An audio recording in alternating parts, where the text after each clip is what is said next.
Welcome to Duck Season Somewhere podcast. This episode is brought to you by the following sponsors. For 365 days a year, it's duck season somewhere at Ramsey Russell's GetDucks.com. The world of duck hunting is way bigger than our backyard. The very best duck hunts in Argentina and Mexico are only the beginning. We specialize exclusively in 6 continents worth of proven waterfowl hunting adventures. Whether you're looking for a unicorn species or a fun trigger pulling vacation of epic proportion, we've got the right hunt dialed in. Real duck hunts and authentic experiences for serious duck hunters. As a genuine American duck hunter myself, I know the difference. Founded in 2003, GetDucks.com is not just what we do, it's all we do. I've been there personally many times. Our reputation speaks for itself. Anita and I are personally available to assist before, during, and after your trip because you deserve nothing less. Looking for something closer to home? The next great hunt is closer than you think. Contact proven operators throughout the U.S. and Canada at our U.S. hunt list. Explore worldwide duck hunting at GetDucks.com. All package details, photos, videos, stories, and thousands of client testimonials right there at your fingertips. GetDucks.com. Ball Shot Shell's copper-plated bismuth tin alloy is the good old days again. Steel shots come a long way in the past 30 years, but will never, ever be like good old-fashioned lead. No way. Say goodbye to all the gimmicky, high recoil, compensation, science, and marketing hype, and hello to superior performance. Know your pattern, take ethical shots, make clean kills. That is the boss way. The good old days are now. It really is duck season somewhere for 365 days per year. Duck season somewhere takes me year-round to worldwide destinations where I visit with the most interesting people. I'm your host, Ramsey Russell. Join me here to listen to those conversations. Ramsey Russell, GetDucks.com. It's duck season somewhere. It may be duck season somewhere, but I can't get there today because of coronavirus. Today's guest is Dr. Sam Pierce from Vicksburg, Mississippi, a longtime friend of mine. I invited Sam on not only to talk about some fun duck hunting stuff, but to kind of shed some light on maybe coronavirus. I mean, I'm everything I know about infectious viruses and diseases and things of that nature would fit in a full snuff can. I don't know anything. I sell duck hunts for a living. Sam Pierce is on the front line right now treating patients. And I just thought while we're all sitting at home in quarantine, maybe Sam and I could talk ducks and talk COVID-19 and we'd all be in the boat together. Sam, how are you today? Ramsey, I'm doing fine, man. How you doing? I'm doing fine. Long time no see. Where are you at in the world today? Man, I am driving back from Senatobia, Mississippi. I had to come up here this morning after rounding at the hospital, left Vicksburg, and headed up I-55 to Senatobia to pick up a couple motocross bikes for my boys. You know, that's their sport. They don't play baseball. They don't play football. They race motorcycles. So it's an exciting sport, and we get after it pretty hard. They race at a pretty high level, so I'm bringing 2 new bikes back from Senatobia to Vicksburg for them. And how old are they now? My 3 boys are 8, 10, and 12. And my 8-year-old Sam, he and Clay, my oldest, race, and Luke is my mechanic. So Luke doesn't ride. He's my mechanic. He's my engineer of the family. So he helps me keep the bikes running right, which is a full-time job for him. Look, I keep up with y'all. I keep up with y'all in social media. I've known the boy. I've known you since before they were a twinkle in your eyeball, man. I mean, right. You know, we go back, I'm going to say 20 years. You've known my children, my 2 boys who were 20, 22. You've known them since they were babies. But I keep up with y'all, and I'm just going to say it. Watching Sam and Clay on the track makes my palms sweat. Those 2 boys are. Did it ever make your palms sweat watching your boys out there hitting it like that? the faster they get, the older they get, the faster they get. The faster they get, the higher they jump. The higher they jump, the more I get knots in my stomach sometimes. It's just we started this kind of innocently, and it's turned into something really big, and they're pretty good. But it's a lot of fun to watch. But you got to trust that they know what to do when the times are right. Oh, they're already doing more than I would dare. I find a lot of joy. Now, see, and having watched your sons grow up at Willowbreak, the thing I've loved about them is they are pure boys. They are real boys, like a boy needs to be. Absolutely fearless. Snake catching, fish catching, turtle catching, mud riding, the whole ball since they were born, man. And I'm so proud to see them on that dirt track going fast and jumping like that. But I ain't gonna lie to you, it does make my palms sweat watching them. Man, I get it. Makes me and their mama's palms sweat sometimes too. And that doesn't, but it doesn't surprise me that Luke is it does not surprise me one bit that he's the mechanic because I'm gonna tell you, man, I call him Lulu just to mess with him back when he's a little boy, but that's a smart youngin'. He is. He is smart as a whip. He's smart. He's scary smart is what he is. I ought not say this in the light of day, but I do remember one day being out in the field. I had that old Ranger I bought. Man, it was just a POS when I bought it.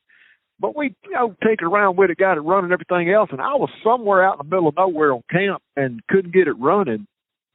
And your boy, he could not possibly have been more than 5 or 6 years old. Come up and fooled around and got that thing running. Yeah, and I am not exaggerating. Yeah, that's why he's my mechanic. No, I don't know if he wanted to ride, I'd let him ride. He's too valuable on the motors.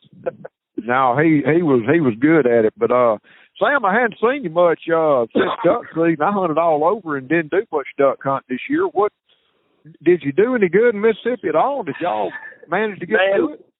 We did. We did pretty good early season. We got that first really good cold push right before the opener, and I kind of split my time between Louisiana and Mississippi. Louisiana being just across the bridge and Mound, and we did really well over there for the first 3-4 weeks, and really just kind of hammered on them pretty consistently. I got a couple blinds over there just right across the river, maybe 10 minutes from the house, and then the warm weather and rains came around Christmas, just like everywhere else, and just turned our fields over there into an ocean. And it was tough going since then. We did hunt up there a place in Anguilla a good bit after that, and it was spotty. Now the last week, we hammered them pretty consistently the last 7 or 8 days, I'm gonna say.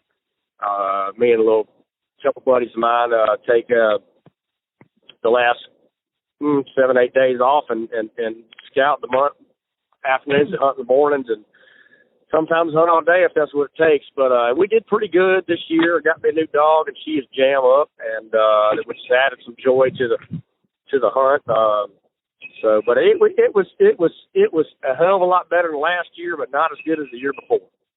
I've actually seen that little black lab. I can't remember her call name, but I actually saw her down at Allen Sanford. She is a absolute pistol. Yeah, she's a handful. Spanky is her name. I didn't name her. Alan named her, but boy, she's a handful. She can get it done. That's for sure. She had never hunted before this season, and never set foot in a duck blind. Never had a gunshot around her. And she was a field trial only dog. I picked her up at 15 months old, and Alan warned me, said she'll get it done, but she's green as grass. And he said, I think you can make a hunter out of her. And boy, 3 hunts in, she was stepping on 200-yard marks out of a pit blind and running big blinds. I've been real impressed. I think she's gonna be a jewel for sure. Boy, it's tough as duck hunting has been in the South Delta of Mississippi the past 2 or 3 years, you can't let one get away. You need a good dog like that. No, you can't. And old Cowboy, last year, I guess he just lost a step. He just couldn't do it anymore. He's 12 years old, and that really put a damper on my season. In my 2018-2019 season, I didn't hunt much because I just didn't want to hunt without my dog, man. You know how it is. You taking Cooper literally all over the world. And Cooper is 10 years old, but she's retired. She just, if I shot a duck today, she'd go get it because that's what she does. But she don't want to, man. That dog's gotten long in the tooth. You know, she's picked up a whole lot of birds in her career. She's seen a whole lot of country. And bought a black lab myself, and down there with Alan, he's training her right now, and getting her ready for the upcoming season. And I hate to kind of put this on a dog. You know, I kind of hate to put this pressure on a dog, but you know me 20 years, and Delta and Cooper and some of these other dogs. You know, I don't get attached to a dog like it's a child. I do not. I normally find myself getting real attached to a dog after a period of time. Right. I haven't hunted it, but man, this little dog here, Char, we call her, has I don't know, man. It's scary how much I love that dog. And she's showing a lot of potential, man. He's really he's pushing her out there. She's getting through some technical stuff right now, and I'm cautiously optimistic that she's the quote the one. You know, I just her personality was such. It really tested me as my patience. I am not a dog trainer. I don't have near that amount of patience. But she really tested me when she was young. But at the same time, I liked that attitude. You know what I'm saying? Right.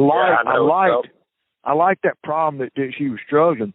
Man, for a lot of people not listening, I don't know what everybody outside of Mississippi has heard or not heard about the South Mississippi Delta flooding situation for the last several years, but it has been a real kick in the balls, man, if you're a duck hunter or a deer hunter or anything. I mean, they're basically, last year, 2019, our hunting season, our deer hunting season was closed around January 1st because of backwater flooding. I don't mean a little bit of water. I mean a lot of water.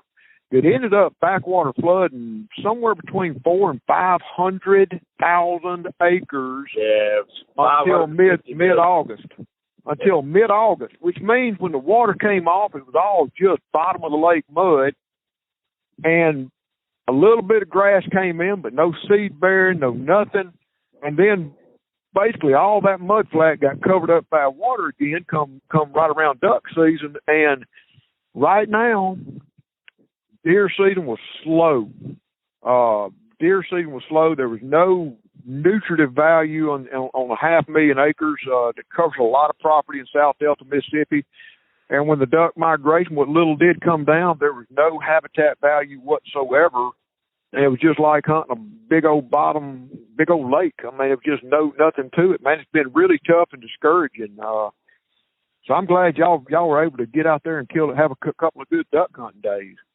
Yeah, well, you know, I really think that played a large part in why we did so well over in Louisiana and did not do well up in Anguilla. I think Anguilla, while technically it was out of that flood zone, you know, but it's not far north of where that line was, that 550 million acres that was underwater for damn near 9 months, you know, and I think that shifted the birds a little bit, a little further west, to be honest with you. Over in Louisiana, where they didn't have that problem, they still had pretty good habitat. But it hurt us last year. It hurt us the year before, you know, when you're trying to localize birds on 550 million acres of water. It's a little, or 550,000, excuse me. It's a little tough. Yeah, so, no, it's a little tough. You know, it's hard to get around, and the birds can go anywhere if they're there to speak of. Hey, you know, Sam, how long ago was it? Speaking of flood, how long ago was it that you and I and our buddy Derek shared that hunt over in Ohio? Would that have been 20 years ago? It was damn close. If it wasn't 20 years ago, it was probably 18. I got in Willow Break about 18 years ago. I got out this past season, but it was probably my second or third year in there, so it was probably 16, 17 years ago. That was I can't remember if you were like a senior at Ole Miss or a just starting med school, but I mean I've known you since you was in college. You know, we were buddies since you were in college, going all the way back. I had a conversation with Bigwater not too long ago, and we were trying to cipher through. You know, it was so weird how pre-Instagram, Facebook, there was these things called chat rooms, which you know, but MS Ducks was so different, you know, versus all them other ones that were around, because it's like everybody kind of convened in the mornings. It was like a coffee room almost. The level of conversation was incredible. But then outside of that, we were going to pizza houses or going to hunting camps and getting together, and there might be 100 or 200 people assembled, and you really, you know, you made lifelong friendships like ours. You did. I've known Bigwater. I met him on MS Ducks, and I've known him since then, and we stay in contact, and he's a good friend of mine. I've met a lot of good – hell, that's where I met you. I know. My best friends are from that spot. It really is amazing. I was a member of a lot of duck hunting chat rooms. That's the only one that we did that with. It was an amazing thing back then, and I guess they still keep it going on Facebook now. Is morphed into a much bigger group, but you know, we still keep in contact. I gotta, you know, now that I've thought of it and broached the subject, I gotta tell folks, anybody listening, hey Mom, I gotta tell anybody listening this story of the first time we hunted together, because even as we said we were going to talk on the phone today, record a podcast, the last thing on my mind was the very first time that you and I hunted together, and I remember I knew you, and we were gonna get together, and but the property, you know, we'd done some habitat. It was good habitat. It had not been flooded during the growing season, but then right after duck season started, it was still December. It may have been Hurricane Rita, or some tropical depression. Some tropical depression floated over the state of Mississippi, dropped an unprecedented amount of December rainfall. The Mississippi River got high. The major tributary, the Yazoo River, got high. They shut the structure on Collins Creek. We caught a lot of water, and you couldn't get around this big old property except by boat.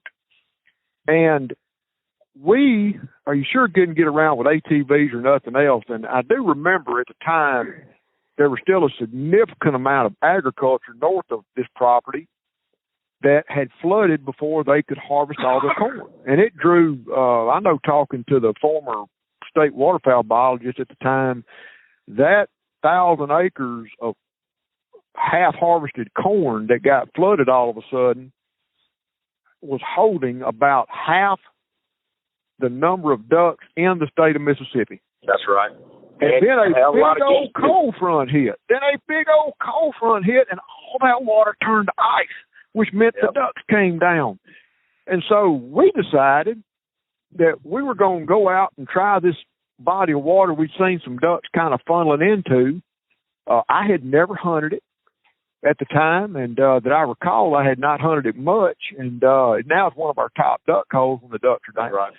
But I remember we had to go put in at the old Collins Creek, because there was no way to navigate over levees and whatnot from where we launched a boat unless we went into Collins Creek. We had to run probably 20 minutes up that creek, then veer over, get out of the boat, pull it over a levee that was now underwater but not bad. Don't hit that structure, you tear up the boat, and then kind of go off and hide. That's right. And it was just one of them mornings, the wind was howling. Boy, I mean, I remember the wind whipping. Right. So badly it was very hard to throw out decoys and stay in position and get everything just right. So we were chunking them left and right, and you know, it was just gale force. We kind of tucked up in some cover, but you know, just typical hurry. No, we were sitting there at the boat ramp, and sitting there launching the boat, getting everything done, getting the plug in, getting this, and Derek says, I don't feel good. I don't feel good. I got to use the bathroom. I said, we ain't got time to use the bathroom. We got to go. Man, we got ducks. Boy, we're burning daylight. We got to hit shoot time. Man, there's ducks galore. We got to go. He's like, no. I said, no, you'll be fine. You'll be fine, man. You'll be fine. Remember that? Yeah, I do. And when we, Derek, I'm sorry, buddy. This story has got to be told. we got to go. We got to go. We got to go. We got to go. And so you who knew enough about small engine repair, you know it's a very cold morning. It's a clunky old Johnson motor. You finally get the outboard going. I don't know why Derek didn't take care of business before we got started. Well, we cranked the motor and off we go, flying down Collins Creek, and we finally get there. And you can. It's not shooting time.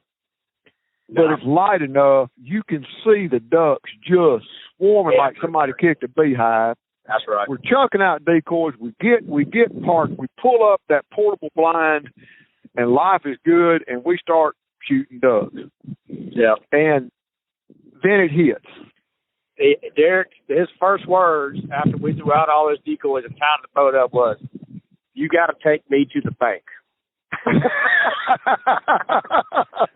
Yeah, you and I looked at Derek and said, we ain't going nowhere. If you got to go to the bathroom, you're going to have to hang it off the side of the boat. And I think after we said that, if we'd have known what was going to happen, we'd have taken that sumbitch to the bank. Oh, we'd have gone to the bank. I mean, but you know, I mean, come on, dude, hold it. Put a plug in it. The ducks are flying. Are you kidding? You know, what I've learned in all the many, many years, many places to duck hunt is, some days are that day. Oh, that day. It is that day. And then some days are days you can't buy a duck. No. There's a lot of days in between, but this was that day. This was that day that you can't leave. You got to put a cork in it. Are you kidding? Look at these ducks flying, man. They're coming in dome. They would sweep around that hole. They would lock in. They knew they wanted to be up in that protected water. Here they come. Right. Bam, we're whacking. I remember shooting a blue-winged teal, which is kind of a trophy back in Mississippi. I remember shooting mattlers, gadwalls, pintails. But what I never will forget, Derek is hanging over the side, and I didn't even know you smoked cigarettes. Back then I just smoked. I ain't seen you, but I just remember you chain smoking and hot boxing that thing, pop, pop, pop, pop, pop, to get that cloud going. Just trying to keep the smell away, man. It was horrible. The wind was blowing. I was downwind. I didn't let that lung cancer be damned. It was better than passing out from the foul odor. You know, I couldn't help it. No, it had to do something to survive. And luckily, the draft was kind of going towards you, not me. Yeah. Oh, it was bad. It wasn't just one time. It was whatever he ate the night before. It got him good. I mean, he hung his butt off the side of that boat at least 10 times. While we're going at it, we shot 3 limits, of ballards, pintails, blue wings. I mean, anything you could shoot, we were shooting. And I don't know that he, you know, it was bad. He was in bad shape, and we weren't caring much about it. He was having a bad morning. That's just one of them mornings. He probably should have stayed in. But now here's my favorite play of the morning. It was a little bit of a balancing act. We're in a 15-foot long by 42-inch wide john boat. Yep. A little bit bigger than a standard john boat, but, you know, got a little bit of stability. I had a wooden floor, so we had just a little more stability. But with Derek hanging off one side, we were kind of having to adjust the weight to the other. Yep. You know, and shoot at the same time. We had the flip-up tops on that boat blind up. I think that was an Avery Quickset blind. Yes, it was. And so the top flipped up so it was cloudy, and we didn't want them to see down in there. And Derek just had this thing for pintail. Yep. And about that time, a flock of pintails set up, and I said, "Pintail, take them." And me thinking he was just incapacitated at the time because of his precarious situation off the side of the boat. I didn't expect him to jump up with his waders down around his ankles, grab his gun and shoot. So I throw the top down. He comes up, which throws the top back up as I'm coming down and you're coming down. He's coming up. The bar of that blind hit him straight in the forehead. Square in the forehead. Yep. And nobody killed a duck. Nobody killed a duck. It was just a complete and utter cluster at the moment. That's right. That was something. Was that our first hunt together? I think you're right. It was our first hunt together. It's the first hunt that I can recall. We may have gone blue-winged teal hunting because we did a lot of blue-winged teal hunting in September at the time. It's possible. That was the Sam. That would have been about the time that we had the first or second annual MS Ducks blue-winged teal hunt. That's right. And we may have teal hunted together back in those days, but that was our first big duck hunt that I can recall. That was a hell of an inaugural duck hunt. It's literally unforgettable. Well, you know, I can still smell it now. We've been good friends ever since, and it's like I've always said, you know, the best of friendships are forged in the foxhole, right? Yeah, and that was a foxhole, buddy. Good boy, that was a foxhole moment. But we did come back with some ducks, and you know that was a heck of a duck season for a high water year, man. We that was probably one of the most memorable duck seasons in the past 20 years that I've ever had in the state of Mississippi. Yep. Yep. You know, we were flooded, but we could get around, you know, and the boats were doing good. And do you remember that same duck season? The ducks started getting shy, started getting a little stale. We had ducks. We still had a lot of water. But do you remember a lot of ducks were gathered up north of us, and they were still kind of traffic over us. And we knew because there were so many ducks. Oh, yeah. We decided – do you remember that? We went. Oh my gosh! How many decoys did we put out? We had probably 5 Rangers and ATVs loaded down with decoys, and each one of the Rangers and ATVs was pulling a trailer. I remember that. Loaded down with decoys. I mean, and I'm talking 5-6 bags on each trailer. And I remember putting the tarp over the top of them to keep mud off of them on the way there. And we threw out decoys for 2 hours before it even got daylight. And that was a heck of a good duck hunt. I don't think we was. It. I mean, it took 7 or 8 of us. It may have been more than that. It was a crowd of us. It was up on the north end of Big Hole. Big Hole. That's right. And I remember it took a crowd of us. We had to recruit a crowd to get all those decoys out in the field. That's more importantly to pick them up. Well, you know, for anybody listening, it's one thing if you pull a big white trailer in the middle of a barley field and you go throw out 300, 400, 500 decoys, full body decoys or silhouettes. That's one thing. We all do that, and that takes a while, and more hands are better. But when you're driving 3 miles. First, we couldn't just drive from camp to where we wanted to go. We had to go clear away 20 miles around to the north end, come in through the north gate, and then unload the bikes and get all the decoys loaded up and go out to the hole. And I'm going to say conservatively, we covered about a half acre of land surface with decoys. But it worked. It worked. It did work. I've got a picture of that hunt hanging on my wall of my old dog Reagan sitting in your sneak boat. That was his perch. And we've got a ton of ducks hanging behind him. It's me and him. I think you took that picture. It's either you or Ian Munn, one of the two. Go hard or go home. Go big or go home. That's what I say. Look, speaking of memorable hunts, when you called and asked me if I'd come on and do the podcast, I was thinking back on some of our hunts that the one that stuck out in my mind, it wasn't about killing ducks, but it was the morning that it was also a high water year. It was cold as hell. We had probably half inch of water of ice on the water.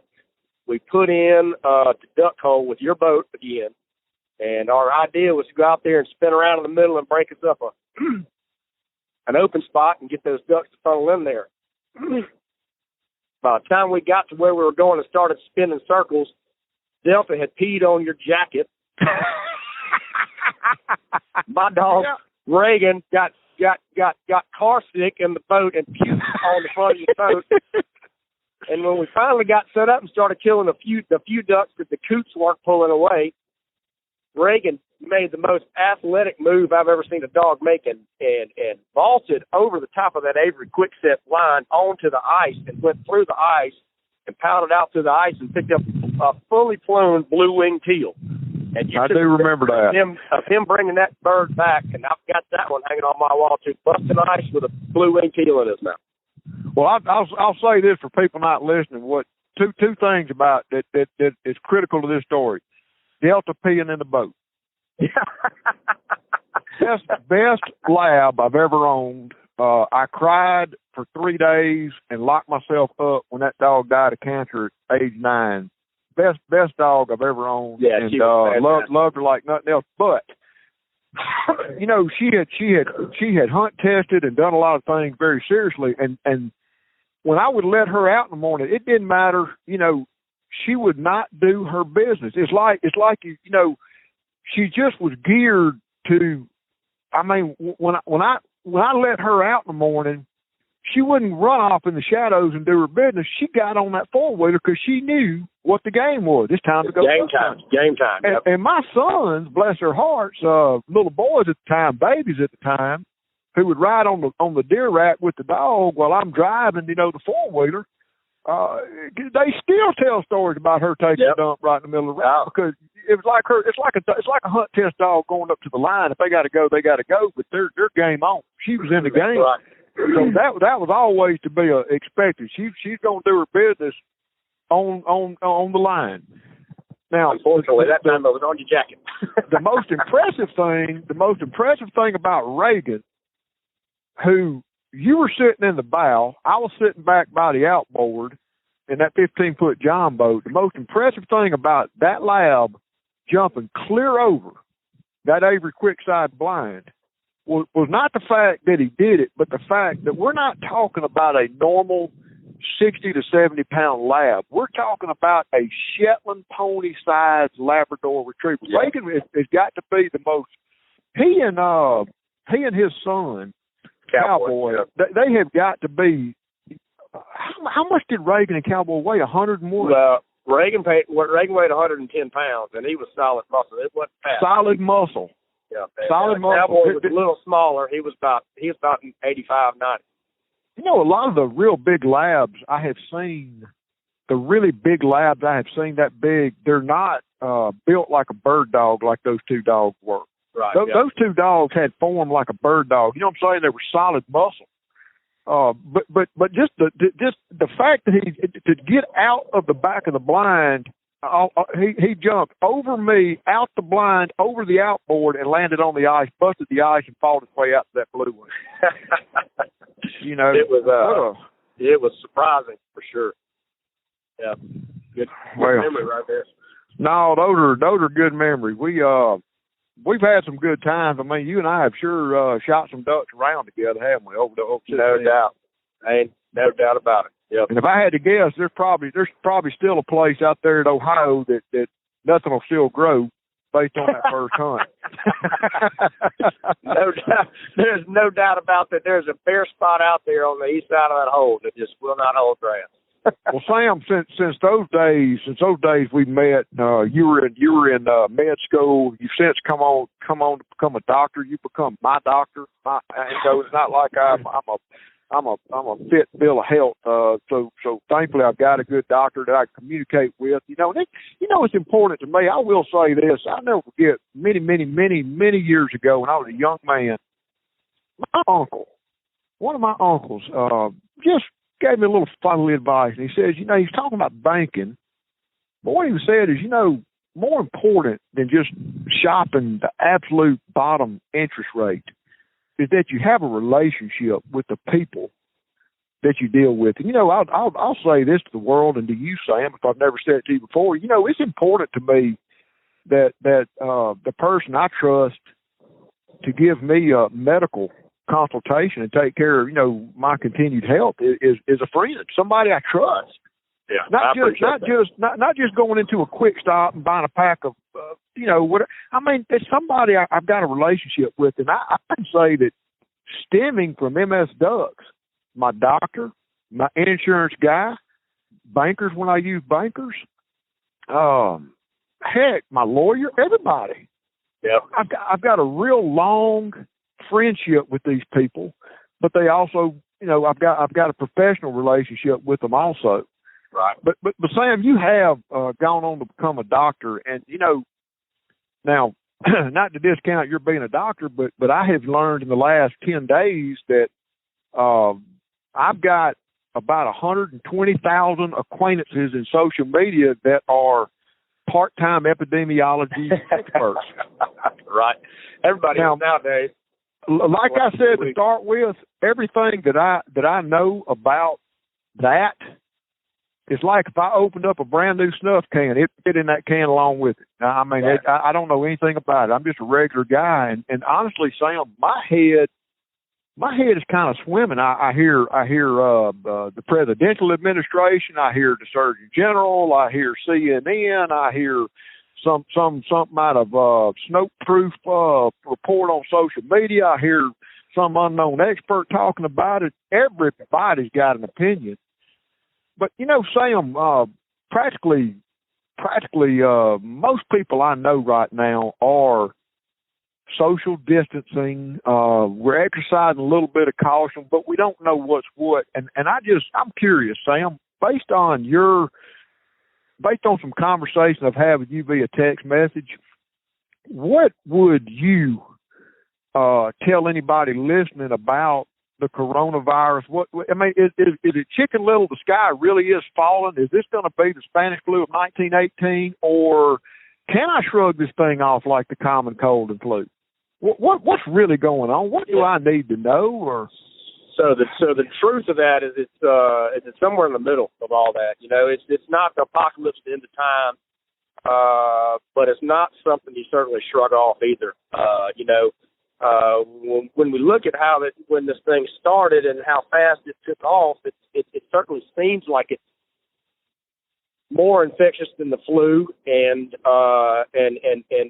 the consequences, while if you look at it from a strictly number standpoint compared to the regular flu, doesn't look as serious. It's certainly more volatile when it gets in the older population or people who are sick or have comorbidities or multiple medical problems. So, I think you look at how people are handling the social distancing and some of the lockdowns happening in the big populated areas, and it looks pretty serious. But you look at a place like little old Mississippi where we are and where everybody lives far apart, and the biggest city has, a million people in it, not 5, 10, 15, where you're seeing some of these cities.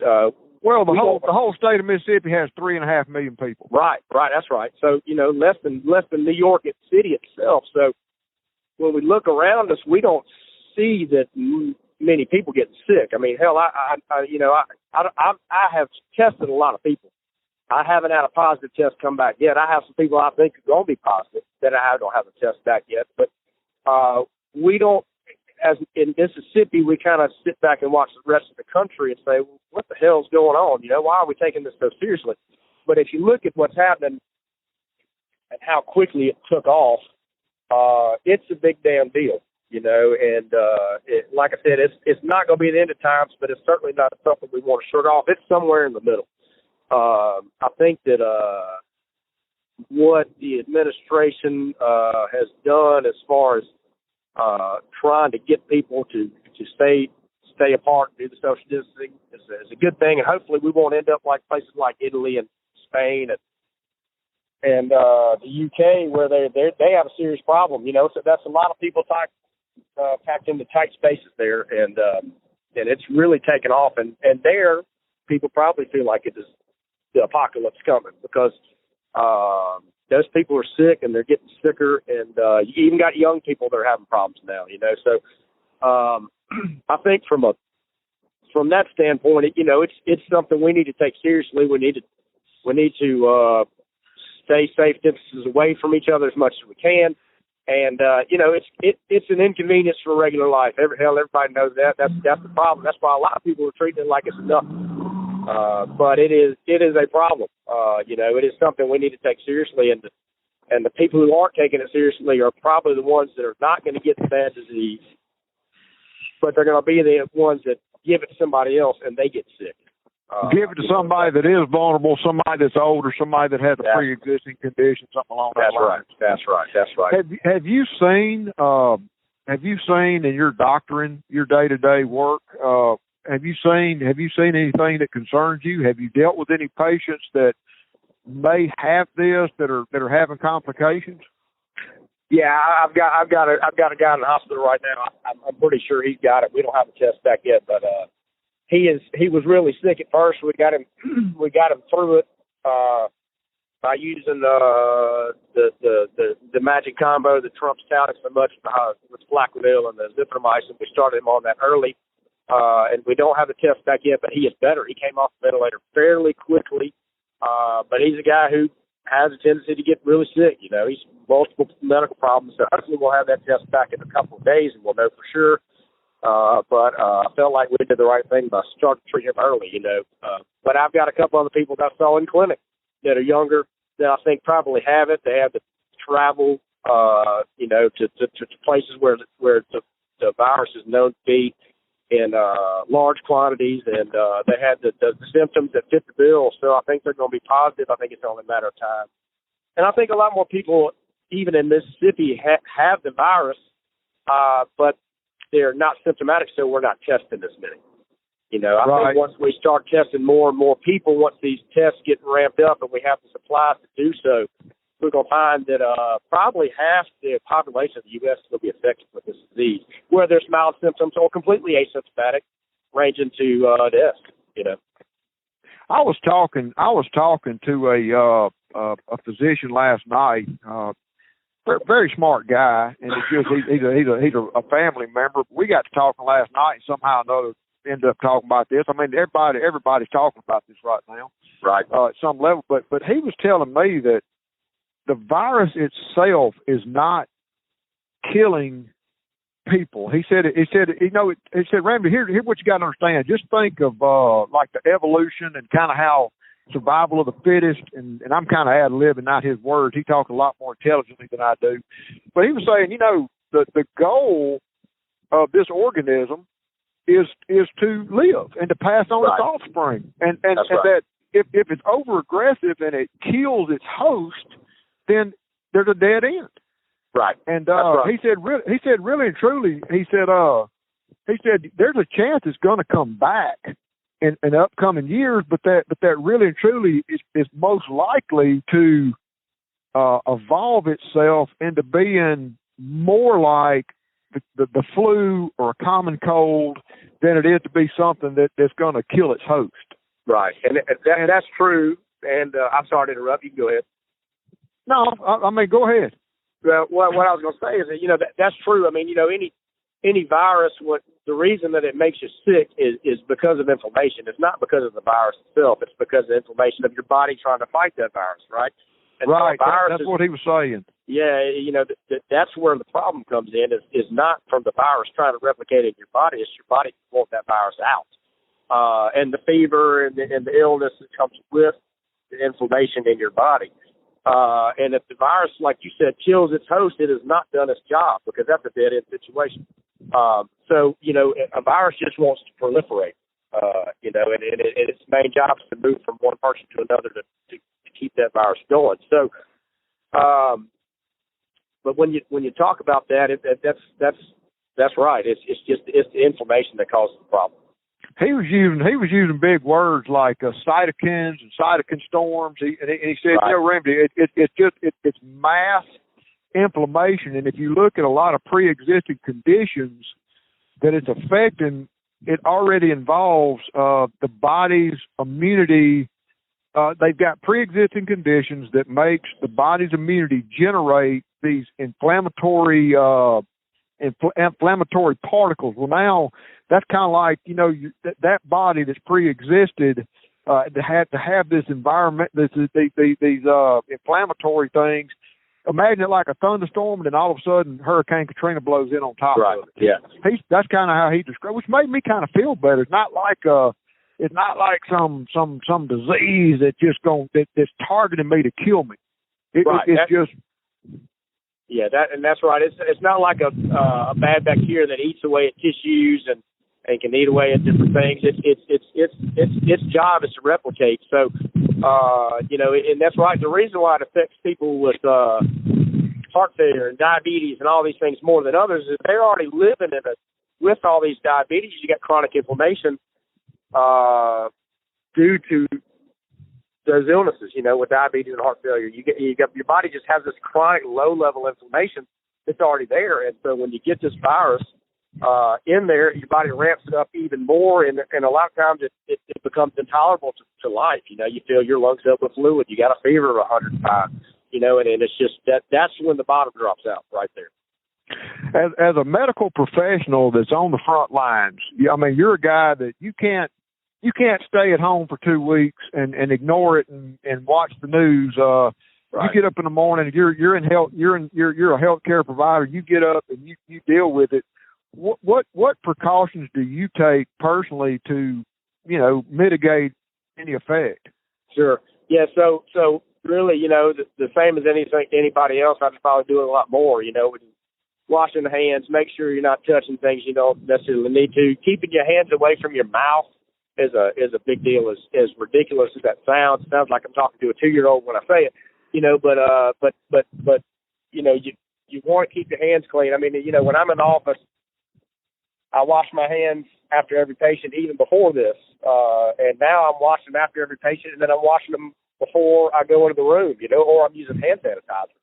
So I'm doubling down because I'm scared that something I touch outside of the patient's room may transmit it into the patient's room. If I've come in contact, or if somebody in my office has come in contact with somebody that's had the problem. So, and then of course when I get home, due to the nature of my job, I have to drop my scrubs right there at the door, throw them in the washing machine, and I go get in the shower before I say hello to mom and play with my kids. Well, that's something I hadn't really thought of when you've been out in the outside world, whether you go into a shopping market or kind of exposing yourself, especially if you're high risk. What we ought to be doing is coming in the house, not just taking our shoes off, but undress, wash the clothes, go take a shower, get cleaned up, and then come on into the house good. That's right. I see that. That's right. And as a tobacco user for way too long, I wish I could quit it, but I can't. I don't got many bad habits, but that is one of them. Kind of tough to keep my hands out of my mouth. Right. Yeah. 100%. But I do wash my hands. They're cleaner probably than they've ever been for the last few weeks. Right.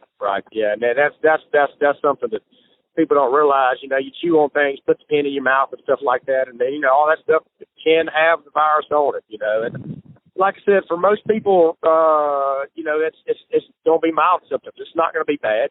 So you think about getting it yourself, it's probably not going to be a big deal. But the big deal is when you pass it on to somebody where it is going to be a big deal. Your grandma, your grandpa, your mom, your dad, that kind of thing. Sam, do you think that the American government or the world overreacted? If there's one question that everybody asks me the most in the situation, that's it. And my response now is a little different than when this all started. When it first popped up over there in China, and then, we first started worrying about it here, I thought it was a little bit of an overreaction. When it first started, I didn't think it was going to kick off like it did. And it pains me a little bit to say that, being a physician, but I just didn't expect it to take off like wildfire here in the U.S. But it did, and so my response to that is, I would rather look back at this 6 months, a year from now, and say, "Wow, we overreacted," than look back at it and say, "Man, we really screwed that up." Yeah. And so when you hear people say, "Oh hell, we're just overreacting," well, that may be the case. We may be overreacting, but overreaction is a lot easier to deal with than just completely screwing the pooch with this deal and having not only the economy fail, which I think a lot of people are worried about by the overreaction, but also the economy's going to fail if we let this thing get out of hand anyway, and we're going to have more people die than we need. Well, then we won't have the financial resources to back That's right. Yeah, and you talk about you hear people say, "We got to flatten the curve. We got to flatten the curve," and in the medical world, that means a lot to us. But when you talk about lay people, they don't really get that. And so overreaction is what helps us flatten the curve. So what we're trying to prevent with flattening the curve is overwhelming hospitals. So right. When you look at let's just do some simple math for a minute. When you look at the entire population of the U.S., 331 million or whatever it is. So let's just round that to 300 million. Let's say, the infection rate is going to be 40 to 70%. So let's just make it 50. It's going to be 150 million people that get sick. Out of those 150 million, 80% are going to be fine. They're going to have mild symptoms. They're not going to have any problems. 20% of those are going to get really sick. 20% of those are going to need hospitalization. So that's 23 to 25 million right there that are going to need to be in the hospital. And when we're talking about 23 to 25 million people in the hospital over a 2-month span, that's a lot of people. It'll overwhelm the system real quick. And you take that even further and say, of those 23 million, 5% of them are going to need to be on breathing machines, ventilators. Well, that's 1 million people. And so that 1 million, while it seems like a relatively small number compared to 331 million, when you look at, we've only got 200,000 ventilators in the entire country. Jeez. That's a ventilator for 1 in 5 people. So and now your medical professionals are playing the hand of God, deciding on who gets it, and who doesn't. That's exactly right. Then you got guys like me in the ICU saying, well, this woman's 89 and she got 5 or 6 diseases. Her life expectancy is 2 or 3 years from now, and we got a 45-year-old guy who's got his whole life ahead of him. Who do you pick? And then it's not an ideal situation. So the idea of flattening the curve is not to stop the virus. The virus is going to get out there and it's going to do what it does. But it's to stop the curve from being so damn steep so everybody comes in at once. So you can take that million people and extrapolate it over 3-4 months. And that way it doesn't overwhelm the system. You allow people to get well and get out before the next wave comes in instead of having 1 million people that need to be on ventilators all at one time across the country. So that's what we're trying to prevent by this overreaction, air quotes, is trying to keep that number of hospitalizations down all at one time. It sounds like the Trump administration, and I like this. Talking to friends worldwide, you've got a reaction like South America right now. A lot of those countries are absolutely hunkered down for the worst. I mean, we've got, whatever you said, 20,000 ventilators in America, or 200,000 ventilators in America, and they don't have a fraction of that, but a lot of people, 40 million people. I've got friends over Netherlands and throughout Europe that are absolutely under the European Union. They are absolute quarantine, hunkered down, and they're scared to death. Over there in Sweden, however, not a member of the European Union that I'm aware of, but a socialist government that they never skipped a beat, man. They're like, no, it'll be fine. We're gonna have just healthy day-to-day protocols, but the stores are open, the groceries are open, people are free to go work. Just maintain some social distancing and behave and try to protect yourself. And right now, they're not yet having any that I'm aware of. They're not having a severe reaction. So the response varies, and I guess in my little layman opinion, I'm kind of encouraged by what our administration appears to try to be doing. It's like, hey, let's do this. Let's take the vast resources of the federal government. Let's take our military MASH units. Let's take our warships that are hospitals. Let's take advantage, if we need, of Carnival cruise ships that aren't sailing right now. We can use them, but let's mobilize it instead of just an absolute coast to coast lockdown. Let's go and treat the hot spots as this thing progresses over time.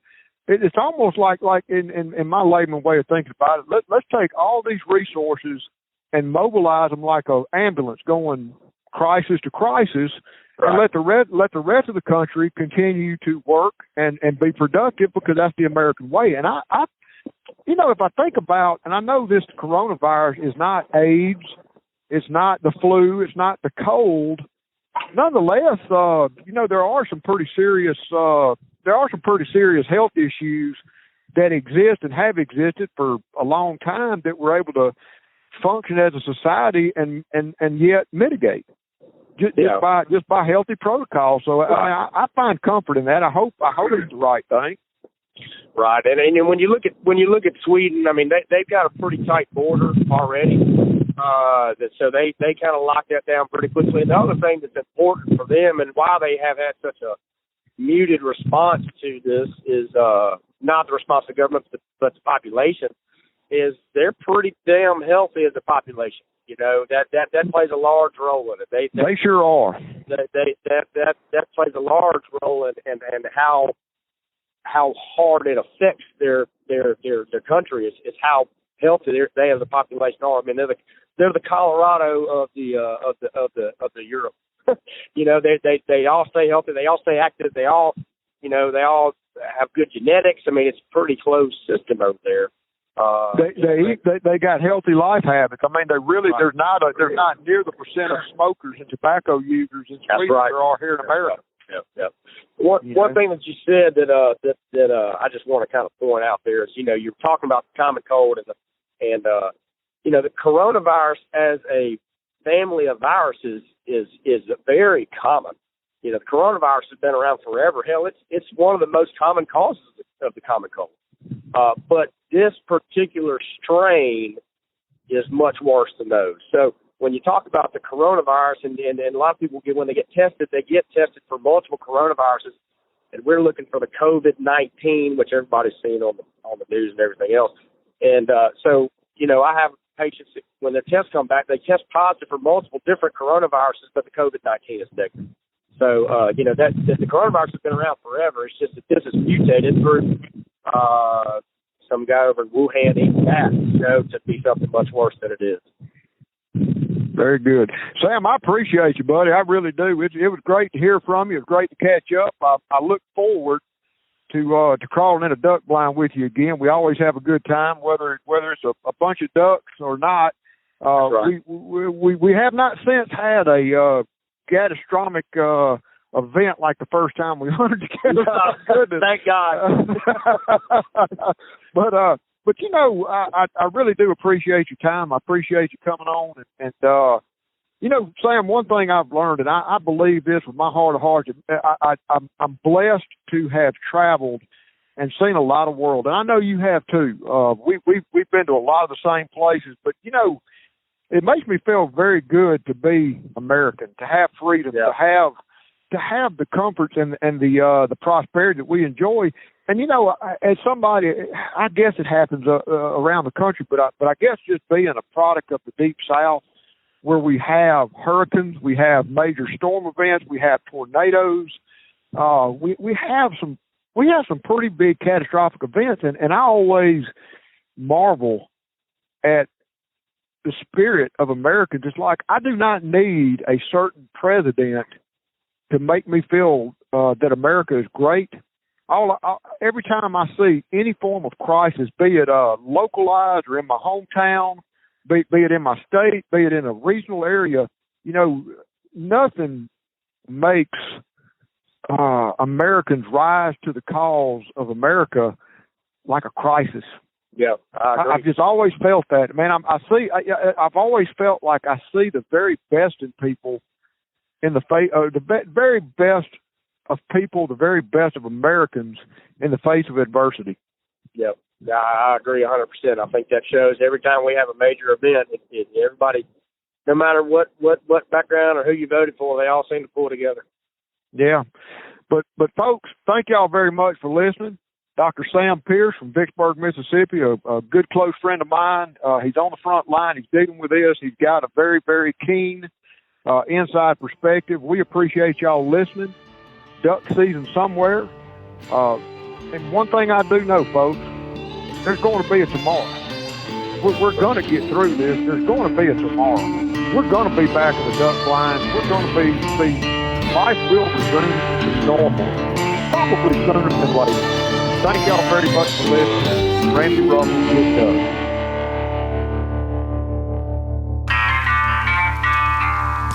Duck Season Somewhere is produced by Ben Page. Original soundtrack by our friend Cody Huggins.